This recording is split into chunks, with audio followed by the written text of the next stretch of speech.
Assalamualaikum warahmatullahi wabarakatuh.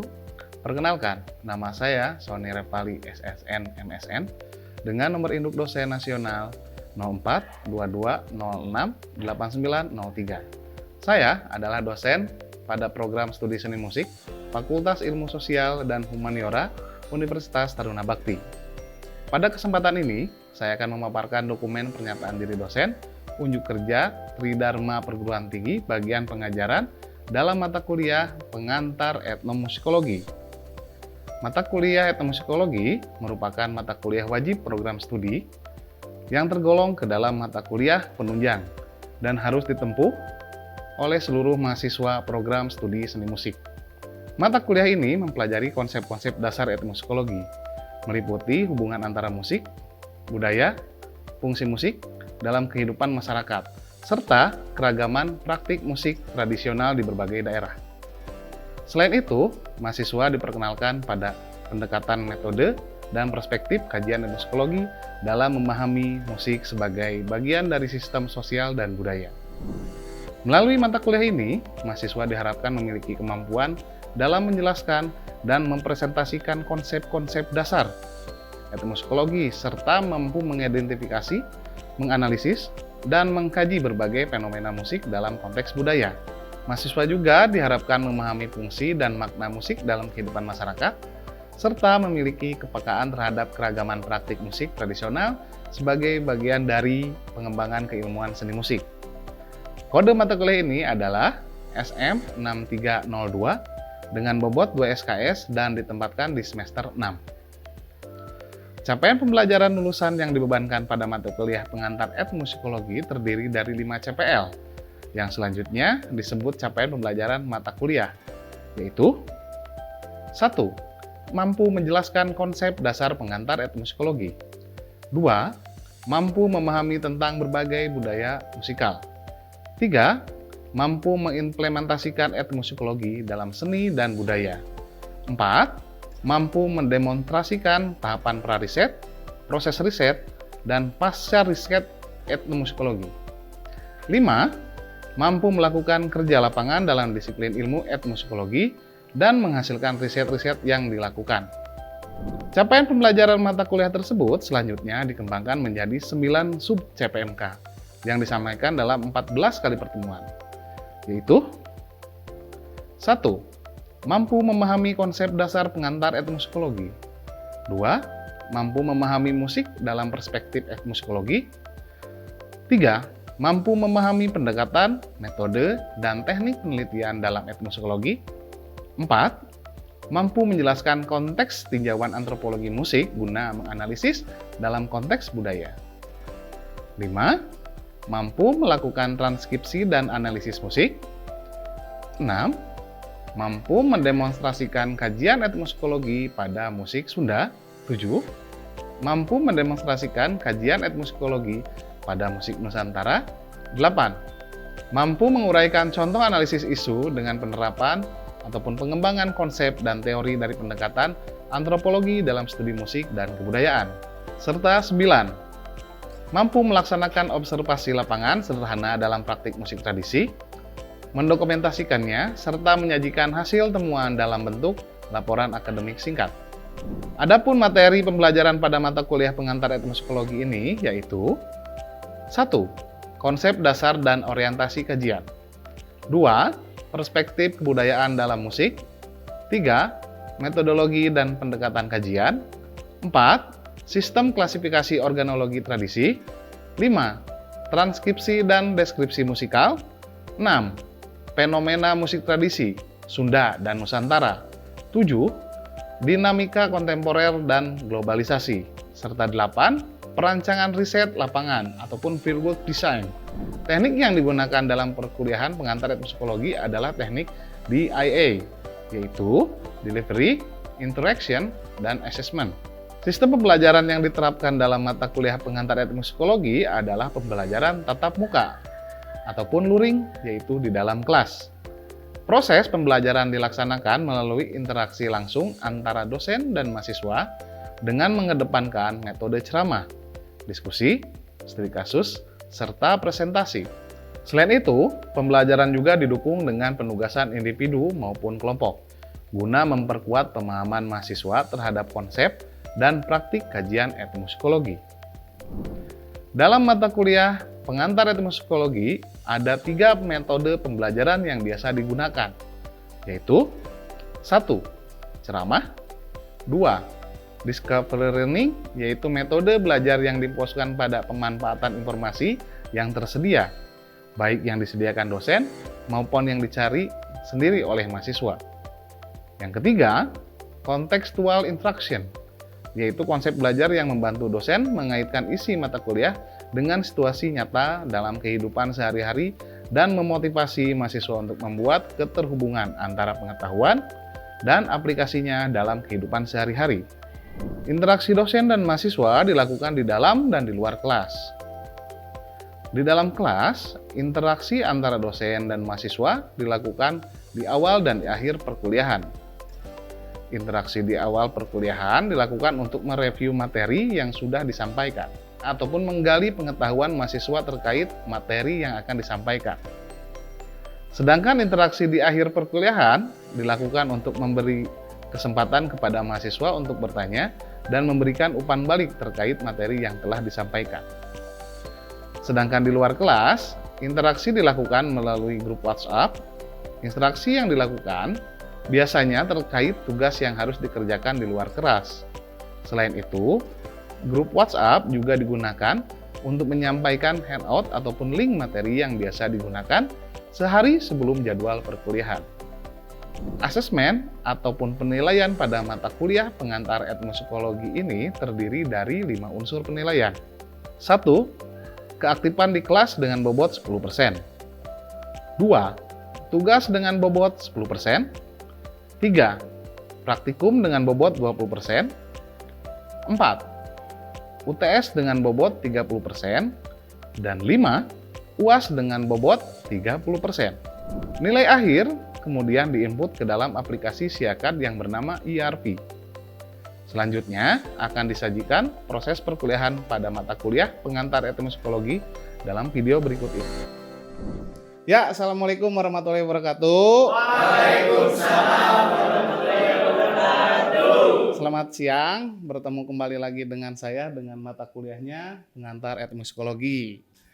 Sebelum kita mulai masuk ke materi, alangkah baiknya kita berdoa terlebih dahulu. Silahkan Saudari Salsa untuk memimpin berdoa di kelasnya. Mari kita berdoa sebelum mulai perkuliahan hari ini, berdoa sesuai kepercayaan dan agama masing-masing dimulai.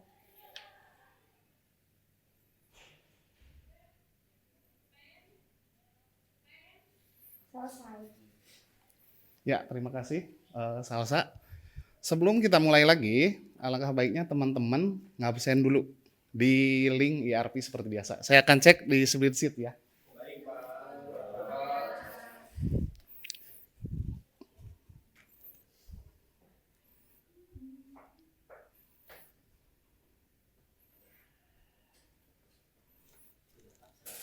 Ya, nampak sudah masuk semua untuk absennya.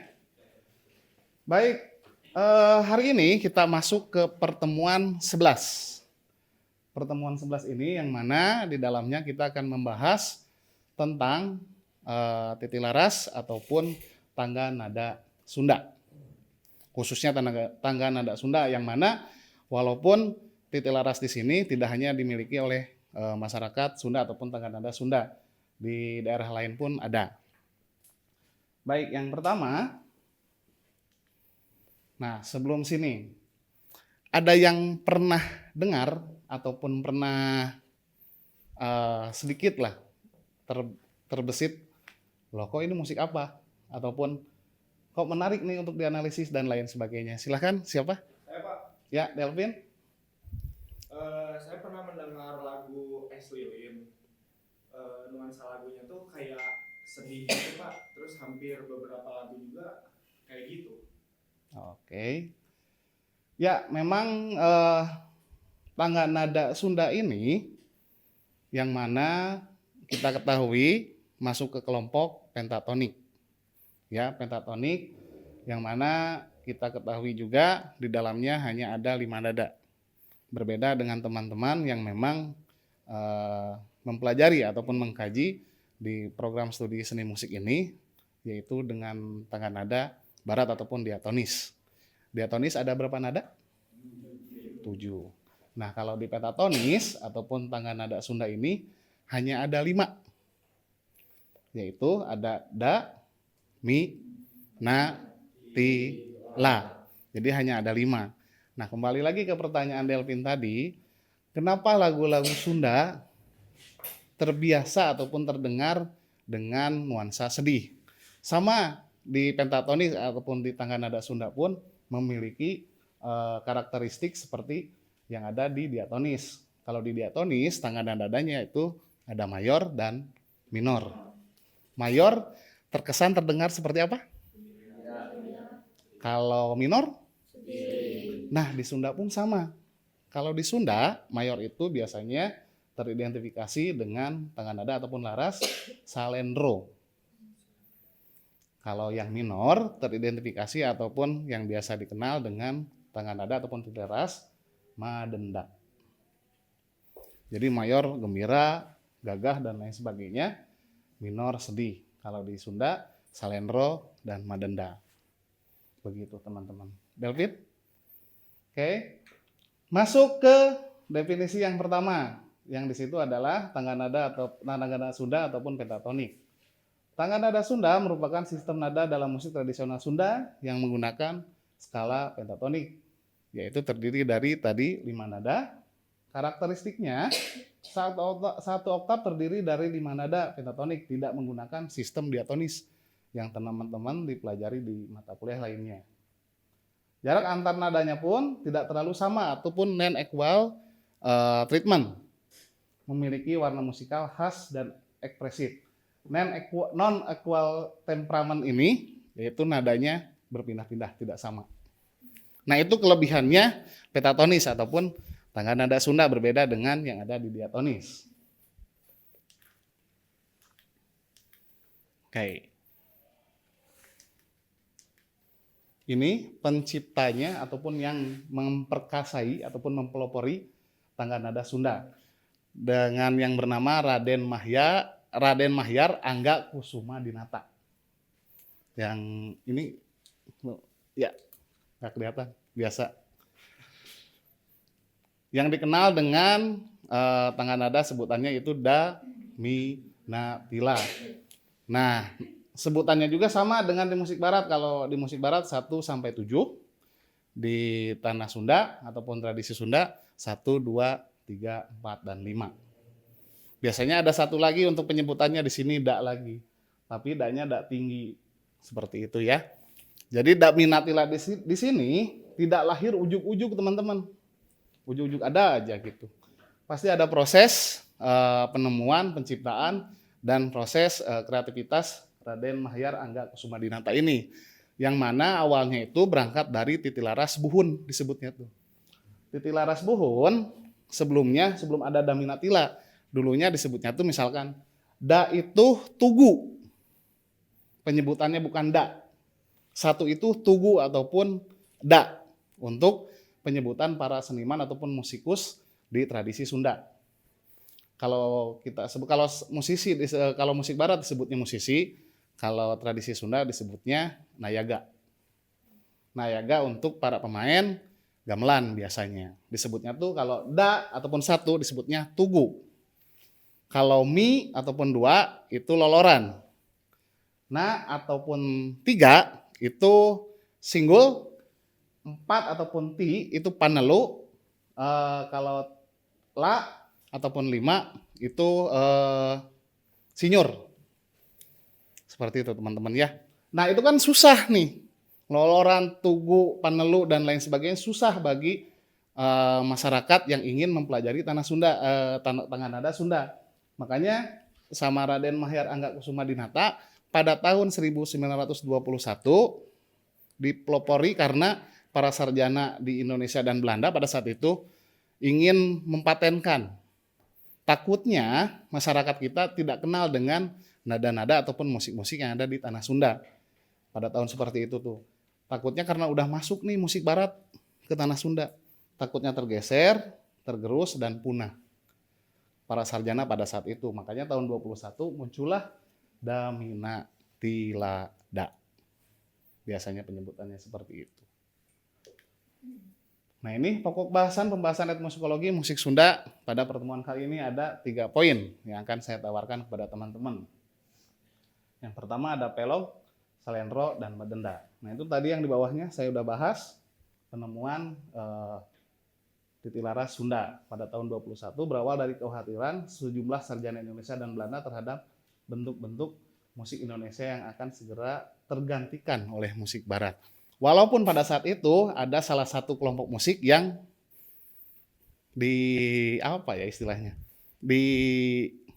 dirumahkan lah. Ada salah satu kelompok musik di Indonesia yang dirumahkan karena mengedepankan musik barat. Tahu bandnya apa? Kus Plus. Begitu, makanya pada saat itu memang di tanah Sunda khususnya lebih gencar mengenalkan musik-musik tradisi Sunda. Nah, seperti ini teman-teman, ada 4 laras yang yang dikenalkan langsung kepada masyarakat Sunda ataupun menikmat di masyarakat Sunda ini. Yang pertama ada salendro, pelog ataupun degung, dan yang keempat yaitu madenda. Kenapa saya bilang laras, pelog, dan degung itu disatukan? Karena hampir sama, walaupun sen ataupun jaraknya berbeda. Sennya berbeda ya jelas, tapi pelarasan atau bunyinya itu sama. Teman-teman mungkin pernah dengar di lantai 3 ya, itu kan ada gamelan. Nah, itu yang teman-teman ketahui di lantai 3 tuh, itu gamelan degung namanya.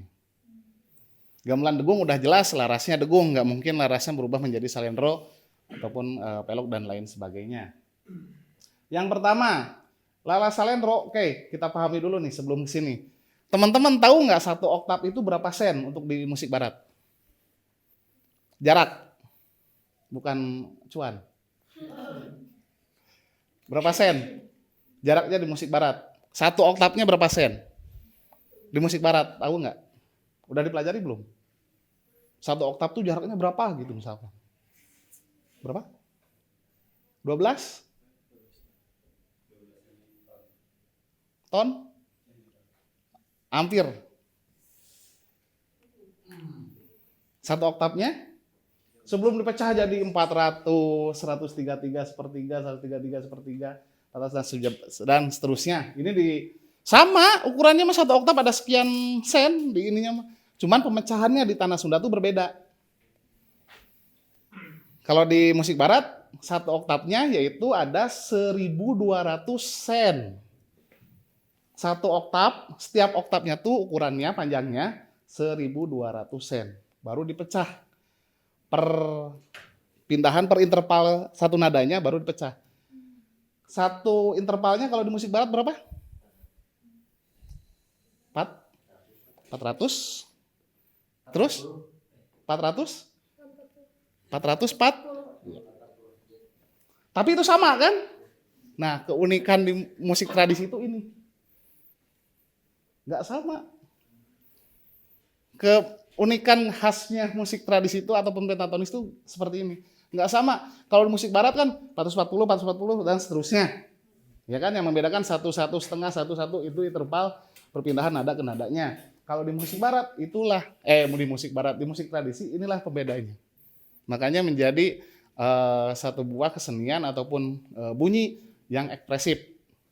Saya bilangnya seperti itu ya. Kita lihat dari laras salendro, dari teman-teman bacanya kayak kitab orang muslim ya. Bukan dari kiri, tapi dari kanan. Ya kan? Nggak dari sini, tapi dari sini. Da ke mi itu jaraknya 210. Mi ke na 280, na ke ti 210, ti ke la 210, la ke da 280. Itu untuk salendro. Untuk pelog sama penyebutannya ya, jarak yang berbeda. Da, mi, na, ti, la, da. Degung juga sama, da, mi, na, ti, la, da. Da, mi, na, ti, la, da. Sama, cuman jarak yang berbeda. Itu yang pertama. Keunikan lagi yang keduanya ada kalau di musik barat penyimbolan. Nada tinggi itu titiknya di bawah apa di atas? Di atas. Berarti titik di bawah rendah. Nah, kalau di tradisi Sunda itu terbalik. Nadanya tinggi, titik di bawah. Nadanya rendah, titiknya di atas. Kenapa? Ada yang tahu nggak? Kenapa demikian?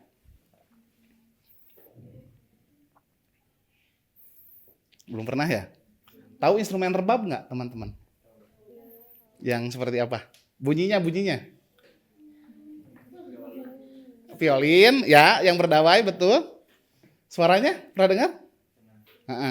Kayak suara pintu. Ngek-ngok. Nah, seperti itu.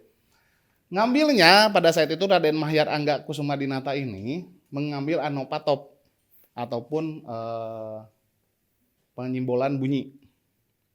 Kayak bunyinya misalkan ya menggunakan jari.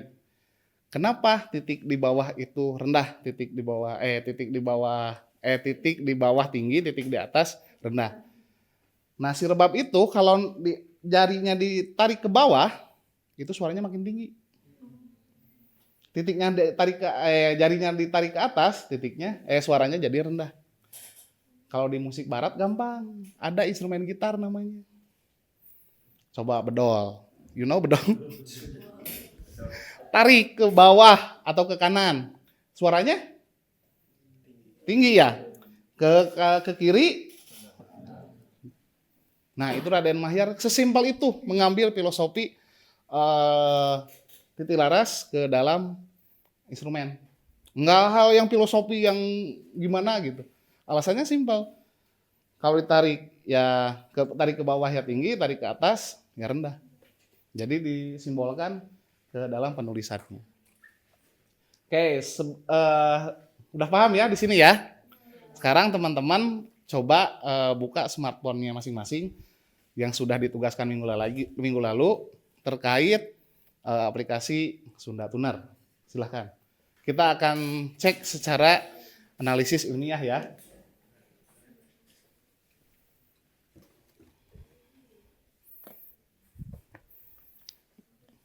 Nah, jadi kalau zaman sekarang kan semuanya harus serba teknologi digital ya teman-teman ya. Makanya minggu kemarin saya wajibkan teman-teman untuk mendownload ataupun mengunduh aplikasi Sunda Tuner. Udah semua ya? Tampilannya sama ya dengan kita ya di sini ya. Kita coba laras salendro. Ya, ada 3 laras ya. Salendro, degung, dan madenda. Kita coba dulu salendro. Nadanya yang kanan dulu ya, seperti yang sama dengan di sana. Di kanan dulu, kanan bawah, da. Ukurannya pun sama ini, 460 Hz. Sama dengan yang teori yang tadi saya munculkan. Baik, kita coba. 1, 2, 3. Sekarang ke mi.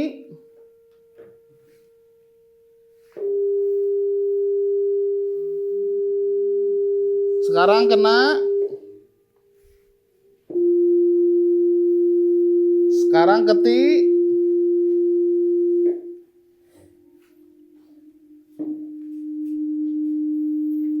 Yang terakhir ke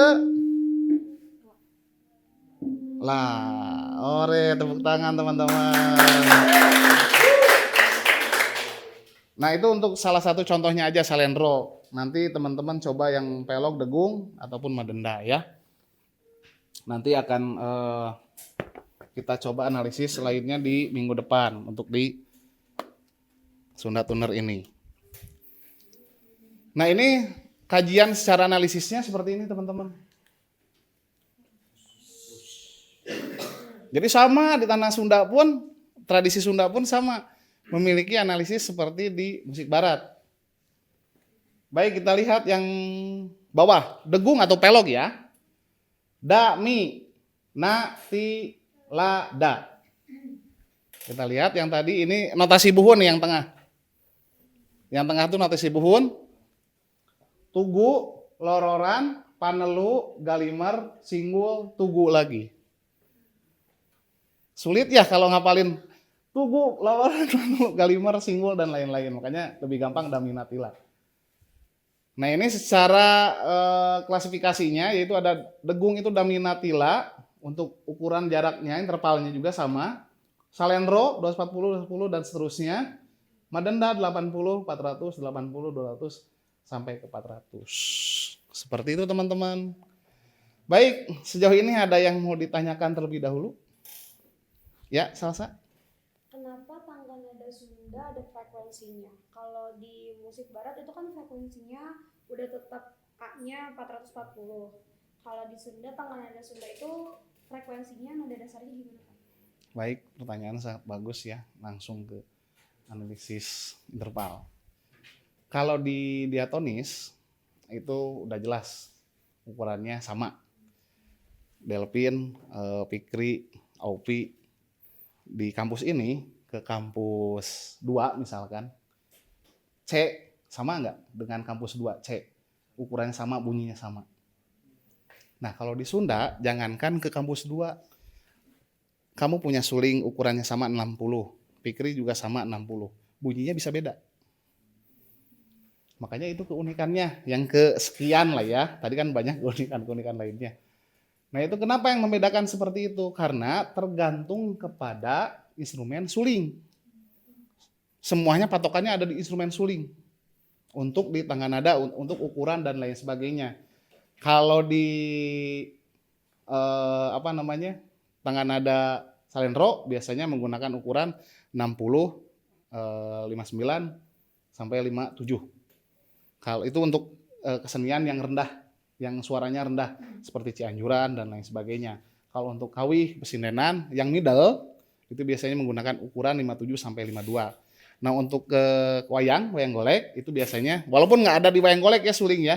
Maksudnya yang keseniannya kencang ataupun tinggi itu biasanya di ukuran 48 sampai 52. Jadi Salsa untuk ukuran tangga nadanya walaupun penyebut yang sama Daminatila, tapi Salendro, Pelok itu kok beda-beda. Itu kembali lagi ke dalam instrumen suling tadi. Bagaimana? Terjawab? Bagus. Ada lagi? Yang mau bertanya? Oke, Dinda? Jadi kenapa kalau di Las Madenda, Salendro, dan itu penyebutannya sama Daminatila? Kenapa nggak beda-beda kayak gitu? Oke. Sama dengan yang tadi ya, terusan yang pertanyaan di Salsa jawabannya.